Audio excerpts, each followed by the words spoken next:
Hello guys, this is Solomon from Solomonic Demons, and today we're going to be using the preamp section of the Line 6 Catalyst into the power section of my Randall Diablo.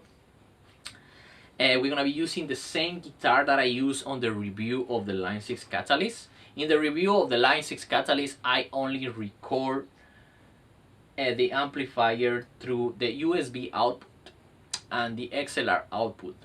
And that video was almost 42 minutes long, so it was very long and I couldn't cover the rest of the aspects that I want to cover about this amplifier, because this amplifier sounds really good by itself.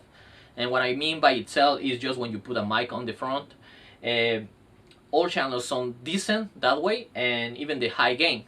But through the XLR output and the USB output, the high gain channel was missing a lot of bass, and that's why I came with the idea, what happens if I connect the preamp either straight to my interface and I use different impulses, or I give it more punch, I give it more power to the preamp section, and I connect the preamp straight to the effects loop of any of my tube amps, right? And that's what I did. Yes, we're gonna be connecting my LTD Elite straight to the Line 6 Catalyst, to the input. And the send of the effects loop of the Line 6 Catalyst is going to the return of the effects loop of my Randall Diablo. I'm gonna be connecting the Randall Diablo straight to my load box to my interface, and I'm gonna be using some IR, some cap impulses from Torpedo Wall of Sound. Okay guys, when you play this way, you lose the effects and the master volume of the amplifier, because you bypass them. You go straight from the preamp, like I said, either to a power amp or to your interface. Now the advantage of doing this is that you now can add your own impulses, and if you want effects, you can add your own effects. Alright guys, so this guitar is on this standard. These are my settings. These are my impulses, and yes, let's see how it sounds.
So guys, now I'm gonna add some reverb and delay to see how it sounds with effects. And remember that the effects of the amplifier get disabled when you use it this way, so you gotta add external effects either with pedals or in the mix. It's up to you. Alright, so this is how it sounds.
guys, for me this is the best way to record this amplifier, and don't take me wrong, when you mic this amplifier it doesn't sound bad at all. That's the last video I gotta make, the last comparison, maybe XLR output versus USB versus preamp into power amp, or preamp into your interface with different IRs, and you know, it sounds good. The worst is obviously USB out, but it's the most convenient. I mean, for convenience, I like the USB out. It's just one cable. You go straight to your computer, not even your interface. If you want XLR output, same thing. Now, the lack of ability of bypass the cabinets doing it this way, it's bad. Maybe Line 6 can fix that with an update. I don't know. Maybe they can do it, because if they do it, you can do the same thing that I did, just straight to the computer and using maybe a simulator of a power amp section and with different IRs, you know, because the key here is IRs. And as you see on my settings, I have the bass cranked all the way up on my EQ section, and this is common on solid state amplifiers, that you gotta put the bass a little bit higher than the middle and the treble, but in the Catalyst you gotta crank it all the way up. Okay guys, and that's all for this video. Please share, like and subscribe. Thank you so much.